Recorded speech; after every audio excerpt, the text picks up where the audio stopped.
63 degrees in downtown Silicaca on the second day of June 2023. We're honored to have Executive Director of the Coleman Museum, Judy Green, here this morning. Judy, good morning. Good morning. How are you? I am well.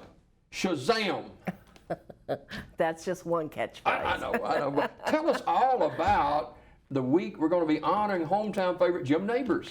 So starting Friday, June 9th, we're going to be at Central Park showing DVDs and just learning a lot about his achievements and talking and getting to know everybody that's coming in town and at Central Park. Hopefully there'll be a lot of kids out there and we can share the experience with them. And I told Judy before we came on that, I'm kind of an odd person, but at the dinner table at our house, there's so much commotion and stuff goes on in life every day. I need a little peace. We watch the Andy Griffith show during our dinner hour, and it's just therapeutic to me. It is to laugh. Yeah. It's such a simple laugh.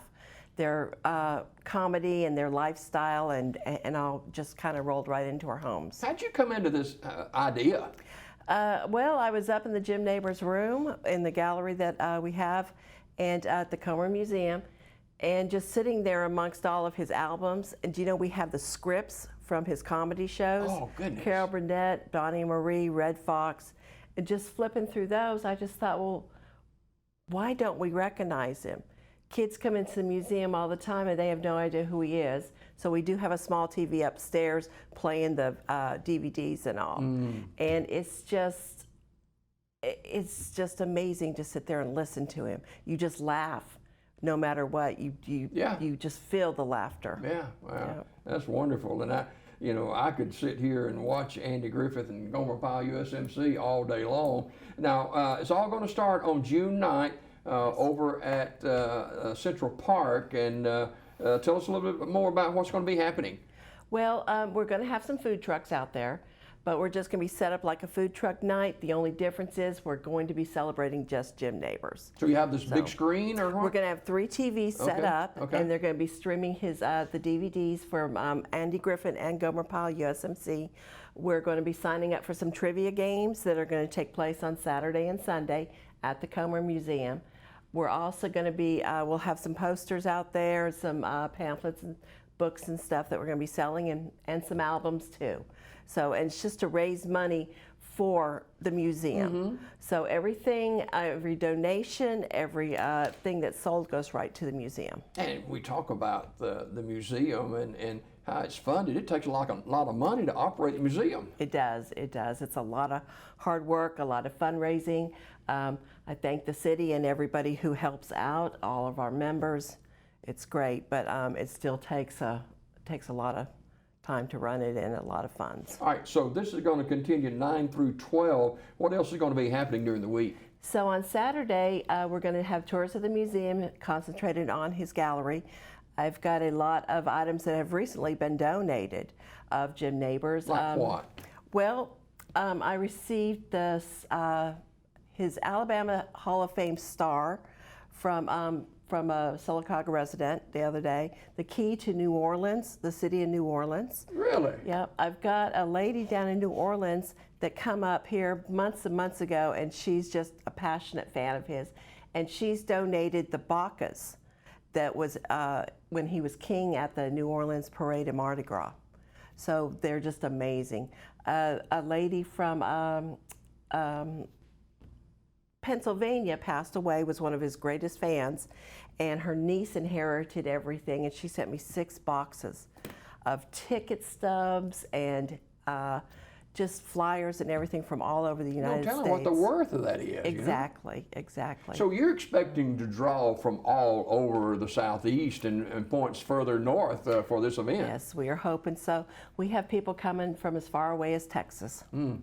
So it's pretty exciting. I just want to look out and see a sea of people just to know that, his memory still lives. We were talking with Executive Director of the Coleman Museum, Judy Green, this morning, and presenting Jim Nabors' birthday observance, City of Silicaca, June the 9th through the 12th. A lot of people still don't know or have forgotten that he had a great voice. He was a great singer. He was wonderful. And we're going to be playing his albums also, too, at the Comer Museum, nonstop for a couple of days. So when you come out there, you're going to hear the music blaring. You're going to have DVDs inside, trivia games. I mean, if you think you know Jim Nabors and Gomer Pyle and everything there is to know about them, sign up for our trivia games. We're going to do the first round on Saturday and then finals on Sunday. Your picture and name can go on to his Wall of Fame, I'm calling it, because Gomer says, hey. And we're going to have a big birthday party, right? Yes, yes. Sunday, it's going to be a pre-birthday party for all the residents that are not going to be able to come and stay on Monday when it's actual birthday. So museum's going to be decked out in birthday celebration. There's going to be cake and cupcakes. And then on Monday, we're actually going to celebrate his birthday. He would have been 93. Getting back to Central Park, you're asking kids and adults alike to dress up like Gomer. Yes. Either Gomer or Andy Griffin or Otis or Aunt Bee or somebody in that simpler time. And not just kids, you know, come on out, wear your baseball caps. You know how he wore his baseball cap always to the side, you know, so, you know, turn it to the side just as a tribute. When are we going to do the opportunity for people to use some of his catchphrases?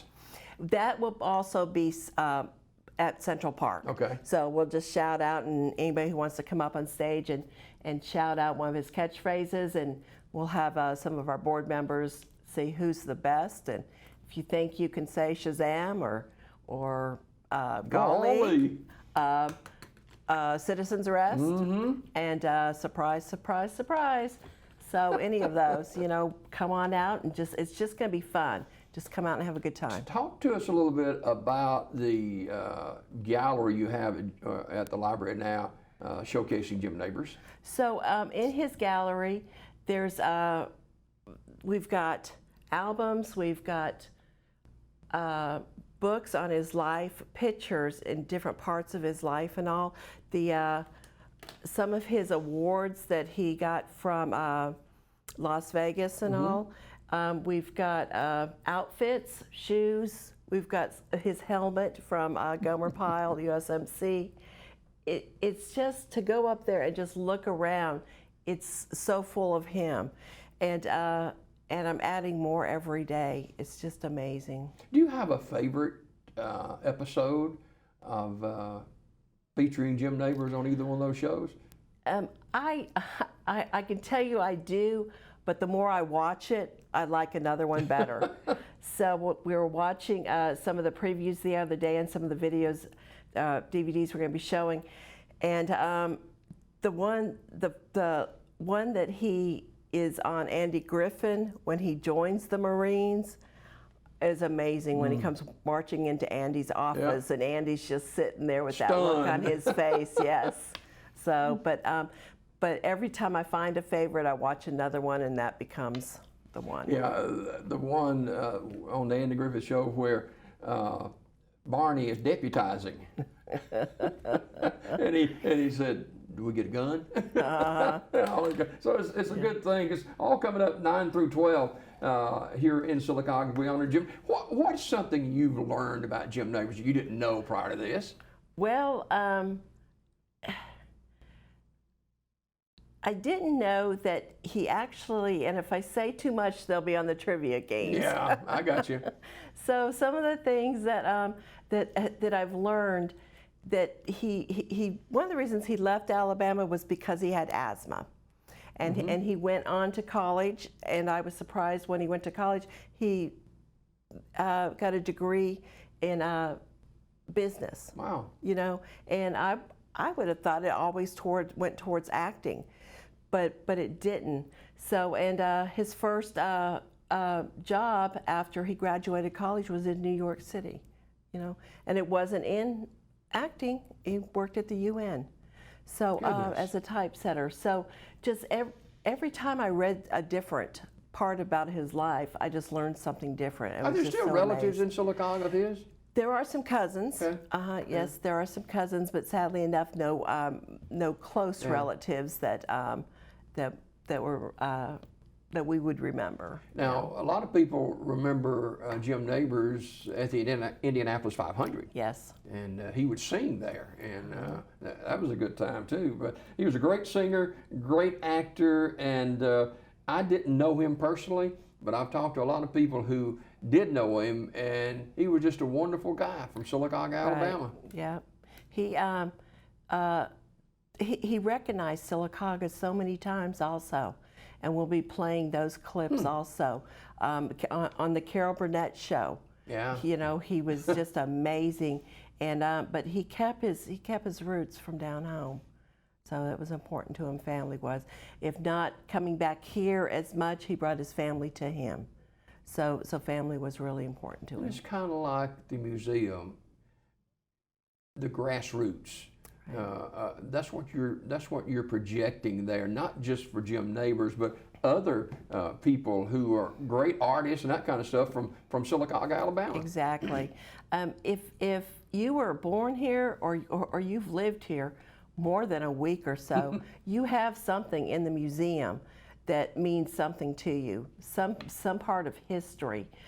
We are constantly opening new galleries. We have a great artist exhibit this month, Elena Craddock. Her exhibit is amazing. We finished hanging it yesterday. What's it about? It's a variety of different things.